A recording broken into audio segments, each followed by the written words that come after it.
Hello, and welcome back to another episode of Legal Talk with Alina. And Happy New Year to everybody. We are now coming back from a long holiday break, and I am thrilled to have back Ryan Conn, expert in all things business. He's an accountant, a business consultant, former SWAT team sergeant, and owner and entrepreneur of CS Business Consulting, which is only one of his many businesses.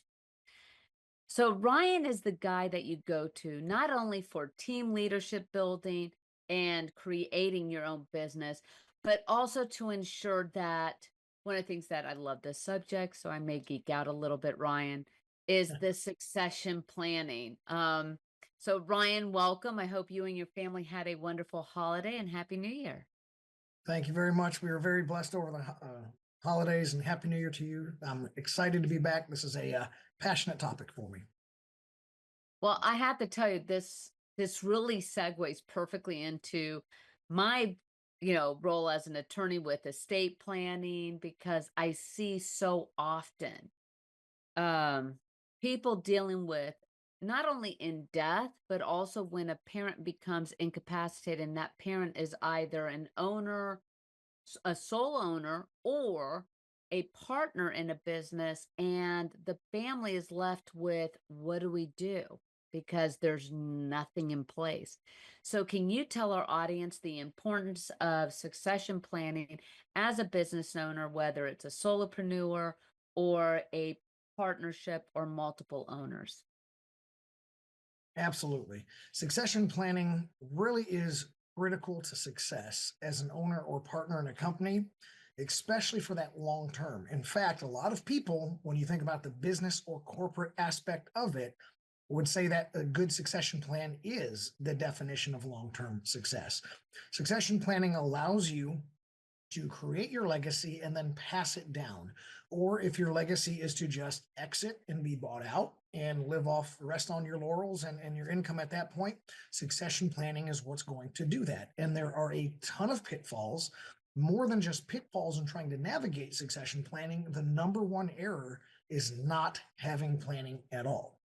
The best thing you can do is start early, talk to experts. It would definitely be in everyone's best interest to have a combination of a tax planning, accounting based advisory firm that is looking to your future and building your path that way, as well as in combined conversations with the attorneys. They're going to write contracts, operating agreements, buy sell agreements. If you're looking into situations like trusts and setting up an estate, what's going to happen to your estate? Is there going to be probate and several heavy issues that, I'll be honest, most people don't like talking about, but are necessary to have that long-term success. Say, and this is why I love this topic, and I'm so glad you're here to discuss it because I'm dealing with a family whose father passed away. He was the owner of multiple companies in multiple jurisdictions, which would mean in different states. And there was no succession plan. And even in his trust plan, he did not have, even though the trustee is permitted to continue business, to conduct his business, the problem is that the trust does not have any ownership or transfer of the shares to be able to equate that. So now the family is required to do probates in all these different jurisdictions. So that begs the question, Ryan, what does someone need to do? What are the first steps when looking at how to properly plan for a succession? I think that's a really important question. It seems very basic. Like, what do I do? We tell people that all business owners have one thing in common. It doesn't matter where you are, what industry, is that eventually you're going to stop doing business one day. You're going to get out of that business, whether it's planned, whether it's through a COVID type of situation and you get turned upside down, or it's through death or retirement. Everyone stops at some point. So the first thing you need to look at is, under good conditions, planned, desirable circumstances, what does your exit look like? What do you see as yourself, age wise, monetarily speaking, function, location, family legacy, and passing things on? Is it a family business where you want your kids and your grandkids to take it over? Or are you looking at just doing a $5, $10, $50 million buyout and you're done, walk away, hands clean? Those are different situations entirely and require a lot of different dominoes to be put in place. So what we do is we ask everyone, what does your succession plan look like? What is your vision? What is the dream fantasy scenario? And then later on, we'll ask, okay, if everything goes to heck in a handbasket, where do you want things to go when you're gone? So I would imagine when preparing the succession plan, obviously, this is something that has to be done, especially within a partnership or multiple owners of a company. That this also has to be within the bylaws or articles of incorporation, and how the other partners may or may not buy out, whether, let's say, one of the partners passes away or something unavoidable happens and he becomes incompetent or incapacitated to continue to work. Have you come across these situations? And if so, how does one kind of maneuver themselves through this? It has to be written down. It has to be thought about and it has to be written down. We've all heard about people writing a contract on a napkin or just a verbal agreement and a handshake, and those can go to an aspect if people are trustworthy, nobody gets into a traumatic situation, nobody's life really changes or derails in any capacity. You know, things outside of your control can happen. You could be the most upstanding person ever, but then you have a child or family member that gets into an addictions and starts stealing and doing malicious behavior, and you have to pivot, and you, the honest business owner, are beholden to a negative situation. But getting down to brass tacks, and what happens to most people, if you and I are going to start a lawn mowing company together, we're probably going to take our mutual skills, throw some of our dollars into a pot together and start buying equipment and mowing lawns and knocking on doors. Well, 30 years later, we're in 5 different states. We're one of the top lawn mowing and landscaping places in the region, and one or both of us is ready to exit. We probably did not set up really good articles of incorporation 30 years ago. We probably have not got really articulate bylaws and operating agreements written over time. So truthfully, most people don't set that stuff up right from the beginning. So I would encourage people to spend the extra money. It's going to cost you a couple of few $1,000s to get those written, to get those drawn up. But that, we'll just say $3,000 to $5,000 investment on the front end could save you 3 to 5 million on the back end. So it's definitely got an ROI to have it written down, consulted by an expert, and planned out. So start there, get it written down, and understand that you have to have this conversation from day one. See, and I love the fact that you're stating that and stressing it has to be written, it has to be clear.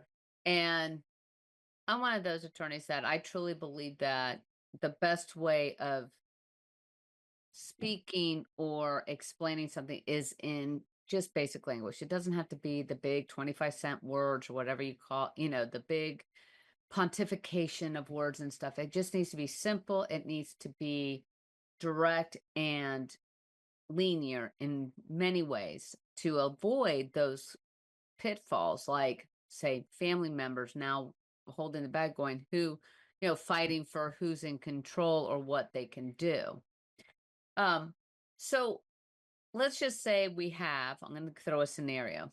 Okay, say it's an international or national corporation, 3 partners. It's privately owned between 3 partners. One partner is definitely ready to retire, wants to be bought out, sit on the beach and drink Mai Tais. And the other partner's on the fence and one wants to maintain the business. In that scenario, say they come to you and go, Ryan, this is where we're at. We kind of got the iffy partner really wants to bring his son in, one wants to stay in.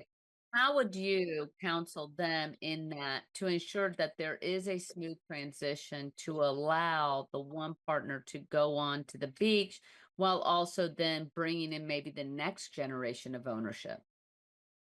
So I would ask a series of questions. One, I would get all 3 of them in the same room and I get uniform agreement on what everyone's opinion is on their status in the company. So with partner 1, I said we would identify that goal. Is your vision of succession planning to be completely bought out? Do you want to be bought out right now, one lump sum? pay a whole bunch of tax, and then use what's left over to put in some type of investment retirement account. You can live off of dividends. You can live off of Social Security, whatever other 401ks, 457s, Roths, whatever you've got going on. You're going to start living off retirement in the buyout plan. Do you want to do so? That means these guys most likely are going to have to go finance a situation, take out a loan against their position, and then buy you out and get an increase in ownership in their company, right? So we're buying the stock back from the partner. That's the most common, simplest way to do it. And then you can also individually finance. Hey, with our existing profits of the company, 433, 33, 33, well, we're going to buy, the half of that each, and we're going to run in here and we're going to say we're going to buy you out over 3 years or 5 years. So here's the year one payout, better tax for the guy getting bought out, easier cash flow on the people doing the buying, and then we can milk that out over time. So they're going to get this perpetual expense, lower income, so you're not going to get your teeth kicked in taxes in the 1 year buyout plan. If you sell something for $5 million, that's another trap we see people fall into, is that they don't plan for taxes. They don't plan for attorney's fees. They don't plan for various other things that occur, and they're planning on having this much money, and then they get their legs cut out from underneath them and they have to go back to work or come up with other plans. I would ask about potentially mentoring the son into the current position and allowing him to create a buy-in process, a path to buy-in, so he could create ownership. And that would probably have key metrics to say once he achieves this level, it will open up 10% more shares or 5% more shares.